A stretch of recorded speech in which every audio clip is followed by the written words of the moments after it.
اور جب ان سے کہا جاتا ہے کہ جو حکم اللہ نے نازل فرمایا اس کی طرف رجوع کرو اور پیغمبر کی طرف آؤ، تو تم منافقوں کو دیکھتے ہو کہ تم سے گریز کرتے اور رکے جاتے ہیں۔ پھر کیسی ندامت کی بات ہے کہ جب ان کے اعمال کی شامت سے ان پر کوئی مصیبت واقع ہوتی ہے تو تمہارے پاس بھاگے آتے ہیں اور قسمیں کھاتے ہیں کہ واللہ ہمارا مقصود تو بھلائی اور مصالحت تھا۔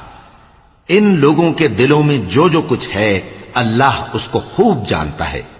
تم ان کی باتوں کا کچھ خیال نہ کرو اور انہیں نصیحت کرو اور ان سے ایسی باتیں کہو جو ان کے دلوں میں اثر کر جائیں۔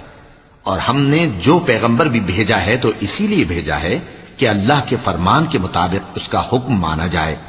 اور یہ لوگ جب اپنے حق میں ظلم کر بیٹھے تھے، اگر تمہارے پاس آتے اور اللہ سے بخشش مانگتے اور پیغمبر بھی ان کے لیے بخشش طلب کرتے تو اللہ کو معاف کرنے والا بڑا مہربان پاتے۔